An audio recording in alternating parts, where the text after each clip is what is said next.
de anterior a posterior, maxilar, lagrimal, etmoides, palatino, efenoides y el conecte nasal inferior, que ya saben que está atravesado por todo eso. El doctor Salazar creo que agrega el hueso nasal. Eso depende de la fuente. No recuerdo si la tarea lo agrega, pero bueno, algunas personas agregan, algunos autores, perdón, agregan el hueso nasal como parte de la pared lateral, otras personas no lo agregan. Todo depende del autor. Pared medial, súper fácil. Cartílago del tabique nasal, etmoides, Bomer. De anterior o posterior. Superior, hueso nasal, hueso etmoides, hueso efenoides. Inferior, apófisis palatina del hueso maxilar, lámina horizontal del hueso palatino. Súper fácil, pero pregunta regalada. Conformación de las paredes de la cavidad nasal. Creo que se los preguntaron ustedes también en el primer parcial, si no me recuerdo. Desembocaduras, otra pregunta de cavidad nasal. En el receso esfenoidal drena el seno esfenoidal. En el meato nasal superior drena las celdillas hemoidales posteriores. En el meato nasal medio drena casi que toda vaina importante. El seno frontal a través del infundíbulo hemoidal. El seno maxilar a través del hiato maxilar o hiato semilunar. Y las celdillas hemoidales anteriores y medias a través de la bula hemoidal. Esto según el Gardner, ¿ok? Esto según el Gardner. Y en el meato nasal inferior drena el conducto nasolagrimal. Pregunta de parcial también. Inervación, ¿qué podemos decir de acá? A ver, ajá, nervio nasal interno, ramos nasales laterales, chévere. Ah, qué fastidio. Se lo leen de ahí. Pared inferior, esto sí. La pared inferior, nervio nasopalatino, nervio palatino mayor. Recuerden que el palatino mayor va a venir por acá, y se van a tomosar, bueno, se va a conectar, mejor dicho, con el nervio nasopalatino que viene por el piso de la cavidad nasal. Así que evidentemente el palatino mayor y el nasopalatino proporcionan inervación a la pared inferior de la cavidad nasal. La pared superior principalmente por los nervios hemoidales anteriores y posteriores. En la pared medial es más fácil. Ramos posteriores, superiores, mediales al nervio maxilar. Ahí se lo leen de ahí, qué fastidio. Lo importante acá es lo que les dije de, bueno, no es lo único importante, pero sobre todo eso, lo del nervio nasopalatino y del palatino mayor. Y recordar que todos estos son ramos del nervio trigémino, específicamente de B1 y B2, y del ganglio triopalatino. Todo eso. Se adelantó ya, va. Estamos por acá. Ok. Flojera, flojera, flojera. Si no se lo preguntaron en primer parcial, menos ahora. Esto sí.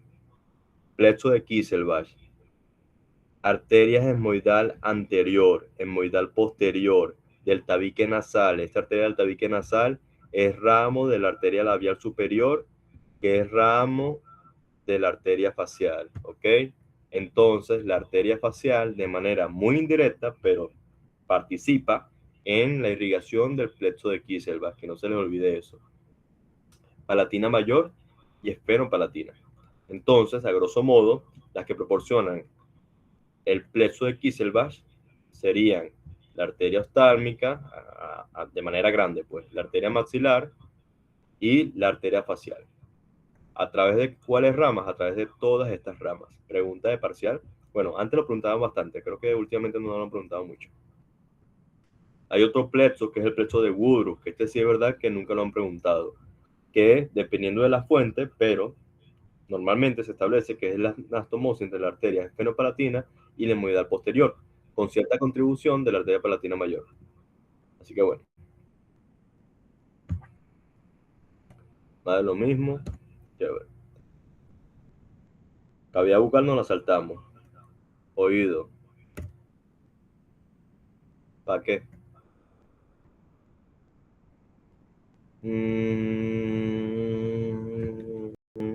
La irrigación del conducto auditivo externo está dada en su porción lateral por las arterias temporal superficial y auricular posterior. Recordando que la auricular posterior es rama del carotidio externa. En su porción más medial, es decir, para acá, la irrigación está dada por la arteria timpánica. ¿Ok? Chévere. La inervación, ahí. Se repitió lo mismo. Membrana timpánica, su irrigación también. Arteria temporal superficial y auricular posterior. No, ya va. Esto es lo mismo que... ¿Qué es esto, chamo? Tengo que actualizar toda esta vaina, ¿ya? Ya va, déjenme ver qué pasó acá. Es que no nos importa. Ignoren eso, estamos en vivo. Creo que agarré el archivo que no era. Ignoren esto, vamos con las paredes, que esto es lo que sí le van a preguntar. La pared medial o la pared laberíntica, tenemos el promontorio, la ventana coclear o redonda, la ventana vestibular, la pirámide, el proceso cocleariforme o pico de cuchara, el relieve del conducto del facial y el relieve del conducto semicircular lateral. ¿Cuál es lo que crea discordia acá? Por supuesto, el pico de cuchara, que sí, yo también me parece que está hacia la pared anterior, pero no, está en la pared medial. Y por supuesto la pirámide, que para el Gardner, creo, está hacia la pared posterior y para el Latalier está tal cual en la pared medial. Entonces, si les ponen que la pirámide está en la pared posterior, lean las demás opciones. Y si ninguna parece cierta, esta es la correcta. ¿Ok? Si les ponen que está en la pared medial, apliquen la misma.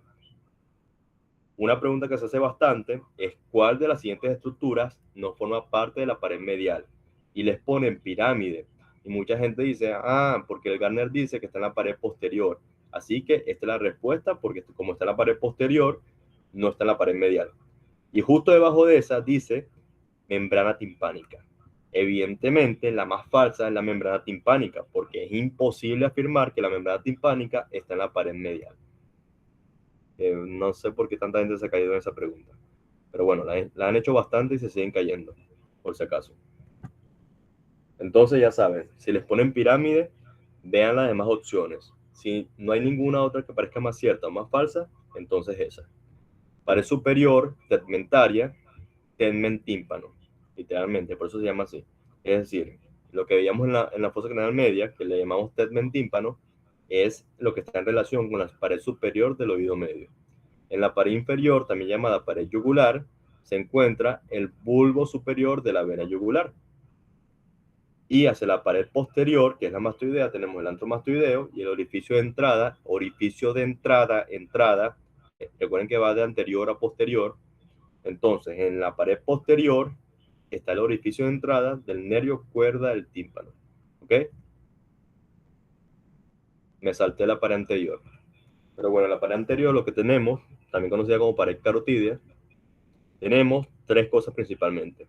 Tenemos el orificio de salida, si en la posterior está la entrada, en la anterior está la salida del nervio cuerda del tímpano.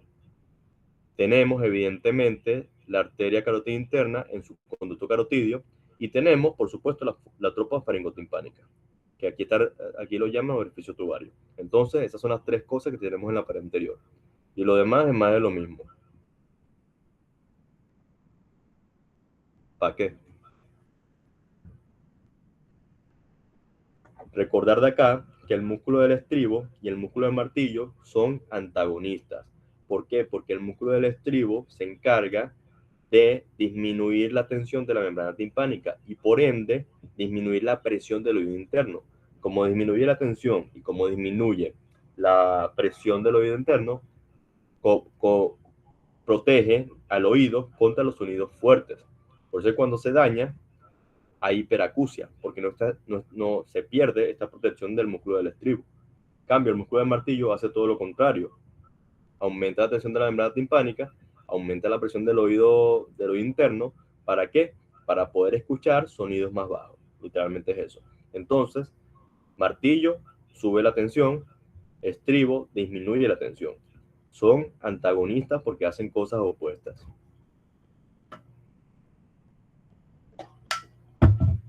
Vascularización del oído medio.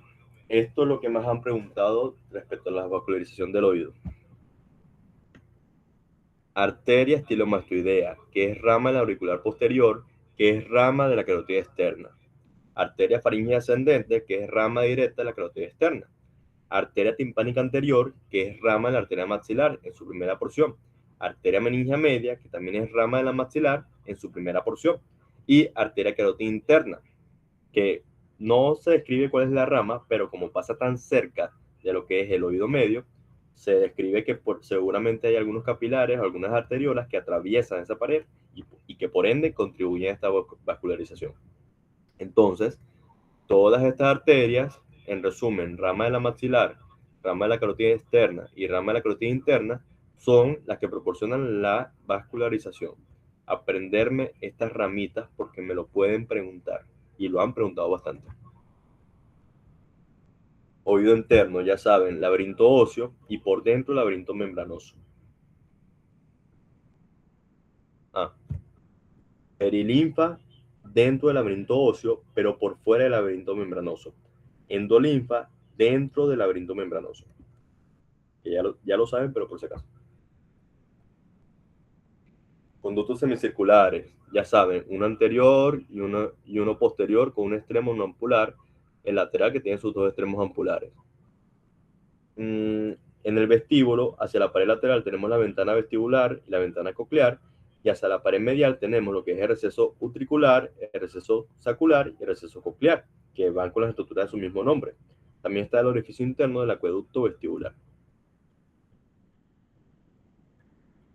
Cóclea. Bueno, ¿esto para qué? Modiolo, el conducto espiral, la lámina espiral ósea, el helicotrema, las rampas.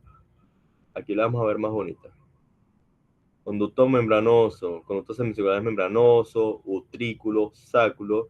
Recuerden que este conducto endolinfático se forma a partir de la unión de estos conductos utrículo, sacular. Entonces se une el conducto del utrículo con el conducto del sáculo y se forma el conducto endolinfático, que es básicamente la prolongación del conducto utrículo sacular y contiene endolinfa, evidentemente. Conducto coclear y el conducto Reuniens. Se me olvidó comentar, el conducto Reunion, que es el que está acá, se encarga literalmente de conectar la endolinfa de todo este sistema vestibular con el sistema coclear. Entonces se llama Reunions porque, como mnemotecnia, reúne el líquido o la endolinfa del vestíbulo con la endolinfa de la cóclea. Conducto Reunions. Y bueno, ya saben, rampa vestibular, rampa ya, disculpe. Me confundí yo. Ya. Membrana vestibular, lámina basilar. La membrana vestibular me delimita a la rampa vestibular. La lámina basilar, en conjunto con la lámina espiralosa, me delimita a la rampa timpánica. Y entre membrana vestibular y lámina basilar, yo tengo el conducto coclear, que es el que tiene endolinfa. En rampa vestibular tengo perilinfa. En rampa timpánica tengo perilinfa. Pero en conducto coclear tengo endolinfa. Recuerden que el órgano de Corti está inmerso en la lámina o membrana basilar. Y por encima de ese órgano de Corti tengo a la membrana tectoria o tectorial. Eso ya se lo saben bastante bien por el práctico. Esto no nos importa.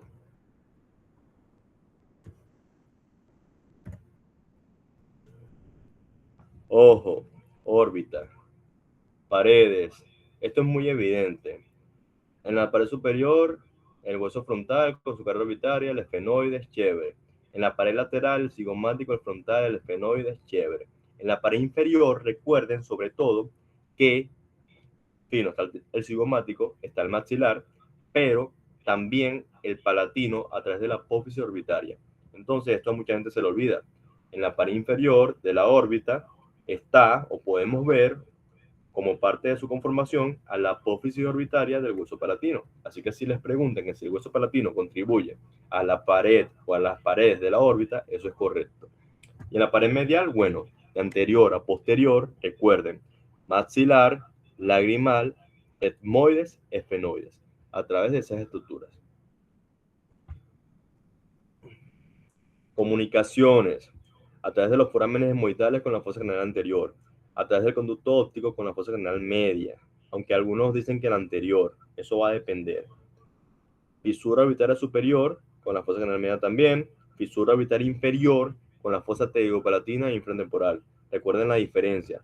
La superior me comunica órbita con craneal media, con fosa craneal media, mientras que la orbitaria inferior me comunica la órbita con la fosa pterigopalatina y la fosa infratemporal, que no se les olvide. El foramen cigomático temporal con la fosa temporal, que no nos importa. El conducto nasolagrimal, que evidentemente lo comunica con la cavidad nasal. Importante lo de las fisuras orbitarias. Ya saben, 3 capas: fibrosa, capa vascular, capa nerviosa. La capa fibrosa está compuesta de la esclerótica y la córnea, la capa vascular de la coroides, el cuerpo ciliar y el iris, y la capa nerviosa únicamente por la retina. Hay un foramen anterior, un foramen posterior, los espacios, cámara anterior, chévere, el contenido, ya lo vamos a ver más detalladamente. Esclerótica, chévere. Todos estos 5 sextos posteriores, hacia externo tiene la cápsula de Tenon, eso es más que tu histología. Hacia la parte interna tiene la coroides en la lámina fusca, que es la que separa la coroides de la esclerótica. El foramen posterior, que tiene una lámina cribosa por los filetes nerviosos del nervio óptico. Y el foramen anterior, que es básicamente esto que está acá, que es lo que le da el espacio para la inserción de la córnea. Recordando que justo en el ángulo esclerocorneal, es decir, acá está el conducto de Skleen, como sea que se pronuncie, que sirve para drenar lo que es el humor acuoso. Coroides, ya saben, en los 3/4 de esfera. Este dibujo está malo, debería estar por acá. Entonces, tiene 3/4 de esfera posteriores de la capa vascular. Su foramen posterior, atravesado por el nervio óptico, foramen anterior corresponde a la ora serrata, es decir, por acá está la ora serrata. Hacia la parte externa tiene la lámina fusca que la separa de la esclerótica, y hacia la parte interna tiene la retina, evidentemente. El cuerpo ciliar se continúa con lo que es la coroides y está compuesto del músculo ciliar más los procesos ciliares. El músculo ciliar es un músculo liso que tiene sus fibras meridionales, longitudinales, circulares, etc. Y los procesos ciliares van desde este músculo ciliar hasta lo que es el cristalino, ¿ok? Que aquí no lo representé, pero aquí se ve. Procesos ciliares, ahí se ven. Se extienden hacia el cristalino, mejor dicho. Iris, que es el músculo liso en forma de disco, literalmente esto. Fibras radiales, circulares, esto no nos importa, Sham. Lo que sí nos importa es que el iris se contrae.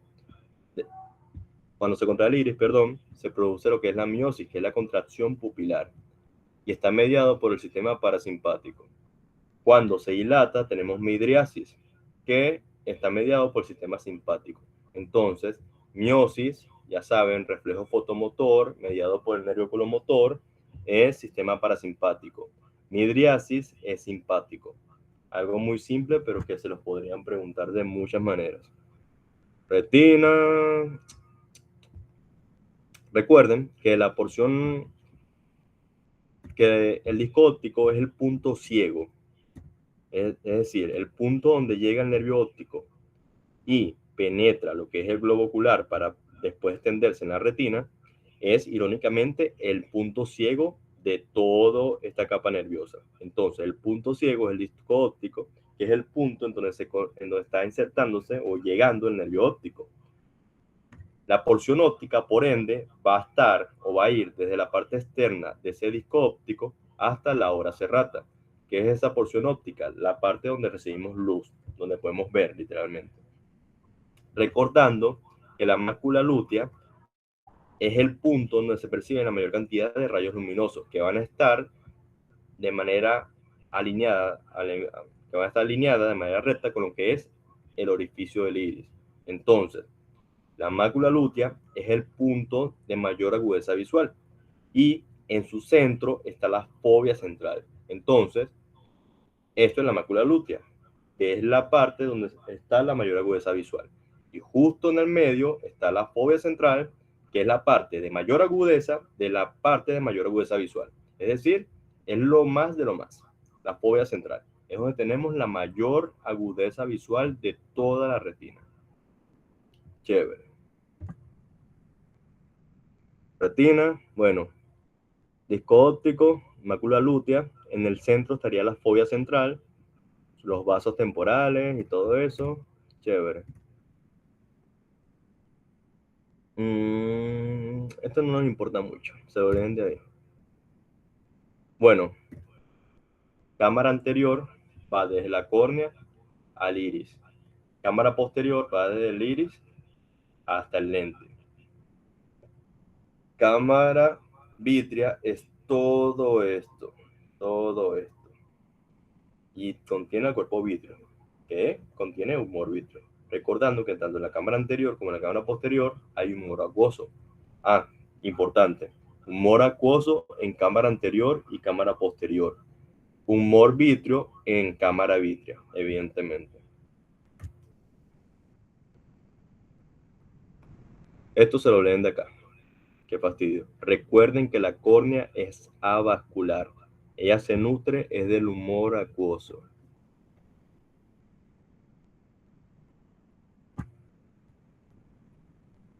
Anillo de zinc, otra pregunta frecuente de parcial. Si no se los preguntaron en el primer parcial, se los pueden preguntar en el final. Recordando que tenemos dos bandeletas, una superolateral y una superomedial. Lo fácil es saber que en la superomedial pasa el nervio óptico y la arteria oftálmica. Y todo lo demás pasa por la lateral. Relajado. Entonces, en la supermedial, el nervio óptico, arteria oftálmica. En la superolateral, el nervio ciliar, que recuerden que de los tres nervios del nervio oftálmico, es decir, entre el frontal, el lagrimal y el nasociliar, el único que pasa por este anillo de zinc es el nervio nasociliar. De esos tres del nervio oftálmico, que no se les olvide. El nervio oculomotor y sus ramos, el nervio abducens y la raíz simpática para el ganglio ciliar. ¿Ok? La vena oftálmica superior, algunos autores la incluyen dentro de este anillo de zinc, pero eso depende bastante. De hecho, el mismo Latariel está incluyendo. Aquí se ve en el dibujito. Pero repito, la vena oftálmica superior depende de los autores, pero todo lo demás sí es fijo. ¿Ok? Chévere. Entonces, si me dicen bandeleta superolateral y no es ni el nervio óptico ni la arteria oftálmica, probablemente será la respuesta correcta, por si acaso. Ya para finalizar, los movimientos oculares, que yo me lo aprendo rápidamente con los tres principios básicos. Cuando el ojo está en el plano que le corresponde, el músculo eleva o desciende. Cuando el ojo está en el plano que no le corresponde, el músculo hace torsión interna o externa. Y los superiores hacen torsión interna y los inferiores torsión externa. Entonces, tenemos un plano de los oblicuos y un plano de los rectos. El plano de los rectos es la abducción. El plano de los oblicuos es aducción. Entonces, cuando estamos en el plano de los rectos, es decir, en abducción, los rectos elevan y descienden porque están en el plano que les corresponde. Mientras que los oblicuos hacen torsión interna o externa porque están en el plano que no les corresponde. ¿Cuál va a ser la torsión interna? El oblicuo superior. ¿Cuál va a ser la torsión externa? El oblicuo inferior. Entonces, en el plano de los rectos, es decir, en la abducción, el recto superior eleva y el recto inferior desciende. ¿Por qué? Porque los rectos, cuando están en su plano, elevan y descienden. Mientras que los oblicuos hacen la torsión. El superior, torsión interna, el inferior, torsión externa. En el plano de los oblicuos es todo lo contrario. Estamos en aducción. Como es el plano de los oblicuos están en el plano que le corresponden. Como están en el plano que le corresponden, los oblicuos elevan o descienden. Sabemos que los oblicuos hacen lo opuesto en relación a su posición. El oblicuo superior desciende y el oblicuo inferior eleva. Mientras que los rectos, como están en el plano que no le corresponde, van a hacer torsión. El superior, torsión interna, porque los superiores hacen torsión interna, y el inferior, torsión externa, porque los inferiores hacen torsión externa. Entonces, esto el doctor Ruber se lo explicó ya en su momento de una manera súper detallada, pero a grosso modo, esto es lo que hace falta saber para sacar todo con lógica restante. Y bueno, eso sería todo. ¿Alguna duda?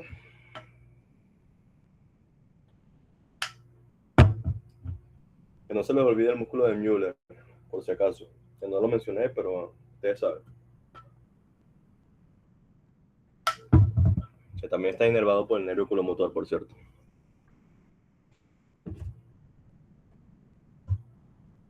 ¿Alguna duda?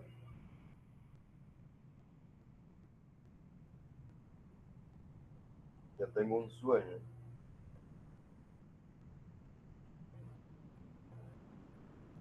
Le damos con el segundo parcial.